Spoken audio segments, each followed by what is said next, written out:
Et l'Inde a commencé à voter ce vendredi dans le cadre de la deuxième phase des plus grandes élections au monde, alors que le Premier ministre Narendra Modi et ses rivaux se concentrent désormais sur des questions sensibles telles que la discrimination religieuse, le chômage et l'inflation.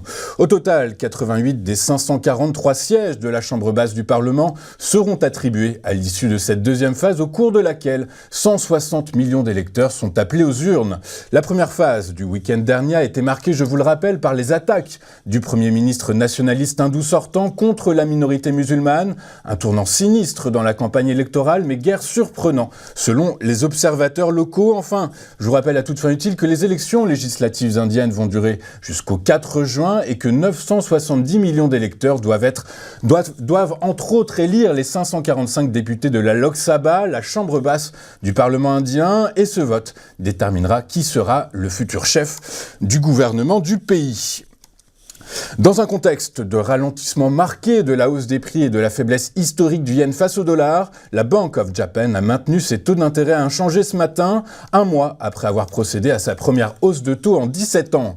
Les taux directeurs évoluent donc toujours dans une fourchette comprise entre 0 et 0,1%, mais les responsables de l'institution ont relevé leurs prévisions d'inflation, invoquant la récente hausse des cours du pétrole et l'évaporation des effets des mesures anti-inflation du gouvernement.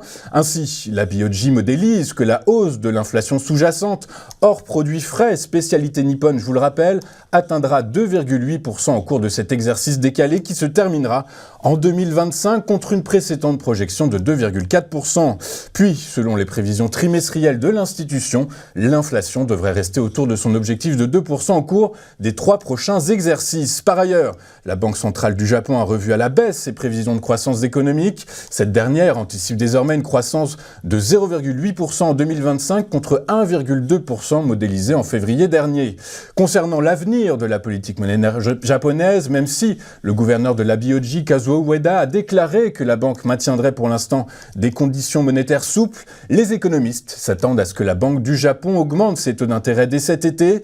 En effet, la faiblesse historique du yen va probablement accroître les pressions inflationnistes en raison de la hausse du coût des importations telles que l'énergie et les produits alimentaires. Je vous rappelle que la paire dollar-yen est tombée à 156 yens pour $1, un niveau jamais atteint depuis mai 1990. Et si les États-Unis étaient entrés dans une période de stagflation? C'est une question qui a le mérite de se poser après la publication hier par le département du commerce américain d'une première estimation de croissance du PIB pour le premier trimestre 2024. En effet, le PIB des États-Unis a augmenté de seulement 1,6% en rythme annualisé sur la période janvier-mars après 3,4% au 4e trimestre 2023. Les explications ne sont pas allées chercher du côté de la consommation des ménages, qui est restée stable, ni des importations, dont le niveau reflète une demande intérieure toujours forte, mais c'est l'investissement des entreprises qui a ralenti sur fond de rythme plus lent de la constitution des stocks. La diminution des dépenses publiques est également responsable de ce ralentissement marqué de la croissance américaine. Or, dans le même temps, et c'est toute la difficulté à laquelle vont devoir faire face les responsables politiques démocrates, l'indice PCE Flash, publié également hier, a fait état d'une accélération de l'inflation. Pour le premier trimestre, cet indice est ressorti en hausse de 3,7%, contre un consensus à 3,4% et une précédente mesure à 2%. La reprise de l'inflation semble donc désormais bien ancrée dans l'économie américaine et certains financiers anticipent une seule et unique baisse de taux de la Fed en 2024. Faisons maintenant le tour de ce qui s'est passé sur les principales places boursières de la planète hier et en Europe.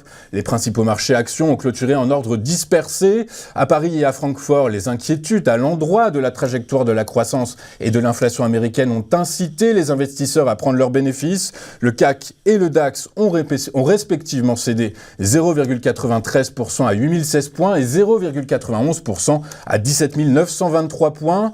À Londres, l'ambiance a été complètement différente. Les investisseurs ont en effet particulièrement goûté les belles publications d'AstraZeneca, Barclays et Unilever, alors que dans le même temps, le titre d'Anglo-America a bondi de 16% après que le groupe ait reçu une offre d'achat de la part de son homologue BHP, un accord qui valorise Anglo-American à environ 31 milliards de livres sterling. Le FTSE s'est donc apprécié hier de 0,48% à 8078 points.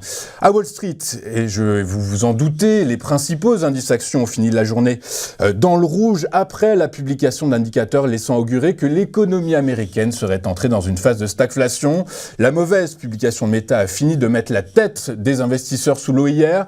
Meta, dont le cours des actions a plongé de 11% hier après que la direction administrative et financière a annoncé un des capex les plus forts que prévu et une prévision de chiffre d'affaires au deuxième trimestre inférieure aux attentes. Le Dow Jones a reculé de 0,98% à 38 085 points, le S&P 500 a cédé 0,46% à 5 048 points et le Nasdaq s'est lui effrité de 0,75% à 15 611 points.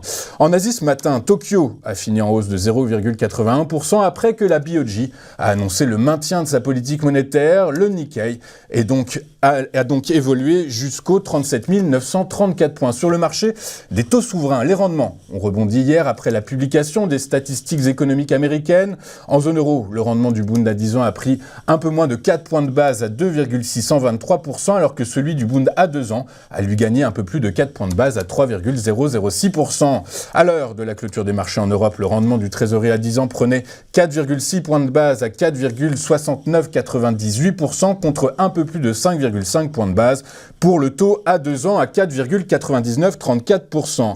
Enfin, sur le marché du pétrole, la faiblesse du dollar et un rebond sur un seuil technique ont permis au prix de se redresser en fin de séance. Pour les spécialistes, les 82 $ semblent être un seuil de soutien au WTI, alors que dans le même temps, la situation géopolitique au Moyen-Orient empêche le prix de l'or noir de s'affaisser franchement.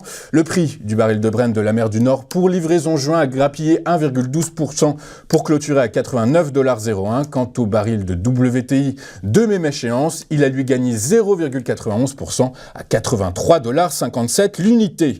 Nous allons marquer une toute première pause dans cette édition du 26 avril 2024. Et juste après, comme convenu, comme promis, nous retrouverons Antoine Quesada qui va commenter pour vous l'ouverture de la séance à Paris. À tout de suite sur TV Finance.